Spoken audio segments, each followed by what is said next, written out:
शुक्रवार सुबह के अनुवाद चर्चा में आपका स्वागत है। आज की चर्चा हम करेंगे बॉलीवुड की किसी अभिनेत्री का एक वक्तव्य है, उस वक्तव्य को लेकर के हम चर्चा करेंगे। आज की यह जो चर्चा है इसमें अनुवाद के एक विशेष प्रारूप का दर्शन आप करेंगे। विशेष प्रारूप इसलिए क्योंकि इसमें कुछ बात कही गई है और कही गई बात पूरी की पूरी पास्ट टेंस में है, अर्थात भूतकाल में है। लेकिन जब हम उसका हिंदी में अनुवाद करेंगे तो उसको किस तरह से परिवर्तित करके करते हैं, आज की चर्चा में आप देखेंगे।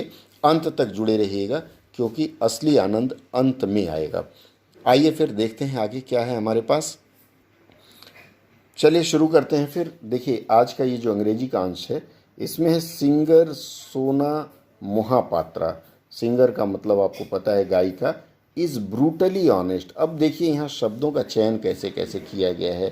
ऑनेस्ट का मतलब तो ईमानदार होता ही है, इसमें ब्रूटली, ब्रूटल जो शब्द है इसका मतलब तो निरंकुश होता है, लेकिन यहाँ इन्होंने ऑनेस्ट के साथ जोड़ा गया है। ये एक तरह से वाक्य का या फिर शब्दों का ऑर्नामेंटेशन कहते हैं ना, अलंकरण कहते हैं। चलिए हम आगे बढ़ते हैं। With her opinions and has never hesitated. Hesitate करना मतलब हिचकिचाना। To call out. Call out का मतलब पुकारना होता है या विरोध करना, यहाँ विरोध करना होगा।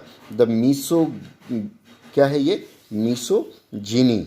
मीसोजिनी, कुछ लोग मिसोगिनी कहते हैं इन बॉलीवुड। मिसोगिनी का मतलब ये होता है कि महिलाओं के प्रति जो द्वेष की भावना होती है या महिलाओं के प्रति दुर्व्यवहार जो किया जाता है उससे मिसोगिनी कहा जाता है। आगे बढ़ते हैं। Recently the singer stepped into the Hindi language supremacy debate. Hindi language, Hindi भाषा लेकर के यह चर्चा थी। सुपरमेसी, सुपर का मतलब होता है उच्च और सुपरमेसी का मतलब यहाँ वर्चस्व लिख लेंगे। डिबेट का मतलब होता है बहस या चर्चा। That has swept several. Swept का मतलब तो बहा ले जाना होता है, लेकिन यहाँ कैसे हम प्रयोग करेंगे देखते हैं। Several of the Indian film industries she mentioned that there were some stars who could barely speak Hindi and called it a shame। पूरा अंश आप लोगों ने नोट कर लिया होगा। अब इसकी हिंदी हम देखते हैं। देखिए, सिंगर सोना महापात्रा, तो गायिका सोना महापात्रा अपनी राय को लेकर बेहद ईमानदार हैं। ये ब्रूटली के लिए हमने प्रयोग किया है यहाँ बेहद। आपको और कोई अच्छा शब्द मिलता है तो आप ले सकते हैं। और आगे बढ़ते हैं। और बॉलीवुड में महिलाओं से होने वाले भेदभाव या फिर महिलाओं के प्रति द्वेष की भावना के खिलाफ आवाज़ उठाने में कभी भी हिचकिचाई नहीं। यहाँ ध्यान दीजिएगा कि हैड है, यहाँ हैड का मतलब हैज़ है, हैज़ है। हैज़ का मतलब है कि ये परफेक्ट टेंस में है, उसी आधार पे हमने यहाँ हिचकिचाई नहीं है होना चाहिए। लेकिन कई बार क्या होता है, जो नैरेटिव्स होते हैं, नैरेटिव्स कहने के लिए आपको परफेक्ट में होंगे, लेकिन हम उसका अनुवाद हमेशा। अब इसको और हम आगे अगर पढ़ें तो इसमें फिर अगला जो अंश है, हाल ही में, रिसेंटली के लिए हमने प्रयोग किया है। हाल ही में गायिका ने हिंदी भाषा के वर्चस्व की बहस में हस्तक्षेप किया। यहाँ लिखा हुआ है ना स्टेप्ड इनटू। स्टेप्ड का यहाँ स्टेप का मतलब तो घुसना होता है, लेकिन चूंकि भाषा के बारे में बहस हो रही है तो बहस में हस्तक्षेप करना यहाँ ज़्यादा अच्छा लगेगा, जिसने कई भारतीय फिल्म उद्योग के काफ़ी लोगों को प्रभावित किया। अब एक चीज़ यहाँ देखिएगा, कई जो शब्द प्रयोग किया गया, क्या ये उचित है यहाँ करना? ये कई का प्रयोग नहीं होगा क्योंकि दो बार हमने किया है ना, यहाँ काफ़ी किया है और यहाँ कई, तो दोनों में से बहुवचन का एक ही प्रारूप। अंग्रेजी में भले आपको दो जगह दिखे, तो भारतीय फिल्म उद्योग के कई लोगों या काफ़ी लोगों को प्रभावित किया। आगे है, उसने कहा कि कुछ ऐसे भी सितारे हैं जो मुश्किल से हिंदी बोल पाते हैं। हु बेयरली स्पीक, आपने अंग्रेजी में यहाँ देखा होगा, दे कुड बेयरली स्पीक मतलब मुश्किल से, इसका मतलब है नहीं बोल पाते हैं। और इसे शर्म की बात कहा। And call it a shame, ये शर्म की बात कहा। अगला अंश देखते हैं।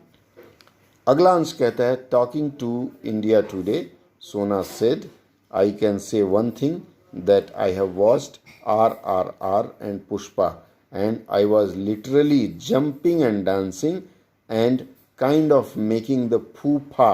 फूफा का मतलब यहाँ क्या होगा? crowd uncomfortable and I had one reaction, hats off. अब ये जो हैट्स ऑफ है, हैट्स ऑफ का मतलब तो आप समझते ही होंगे, हैट्स ऑफ का मतलब शाबाशी देते हैं या बधाई देते हैं. The effort, the art direction, the casting was brilliant. It was great to see them embrace their culture. Although we have some incredible stars in Bollywood, I must say that there are actors who can barely speak Hindi, and it's a shame because as a Hindi film star, one should be fluent in the language. The Indian aesthetics are quite strong in South films. अब इस अंश की भी हिंदी देख लेते हैं. आप लोगों ने प्रयास शुरू कर दिया होगा. देखिए, इस अंश की हिंदी इस प्रकार से हो सकती है. इंडिया टुडे से बात करते हुए सोना ने कहा, टॉकिंग टू इंडिया टुडे है ना, मैं एक बात कह सकती हूँ कि मैंने RRR और पुष्पा देखी. देखिए, फिल्मों का नाम है इसलिए लिप्यंतरण हमने कर दिया है.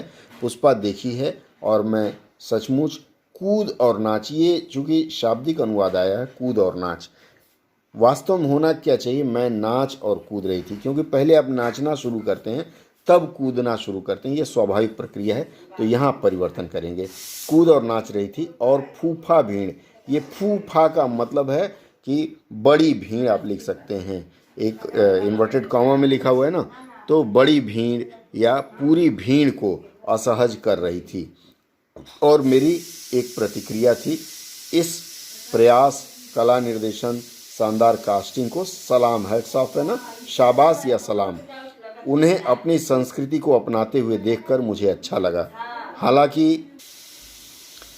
हालांकि बॉलीवुड में हमारे पास कुछ अतुलनीय, इनक्रेडिबल के लिए अतुलनीय हमने प्रयोग किया है, सितारे हैं. मैं कहना चाहूँगी कि ऐसे भी अभिनेता हैं जो मुश्किल से हिंदी बोल पाते हैं, और यह शर्म की बात है, क्योंकि एक हिंदी फिल्म स्टार के रूप में आपकी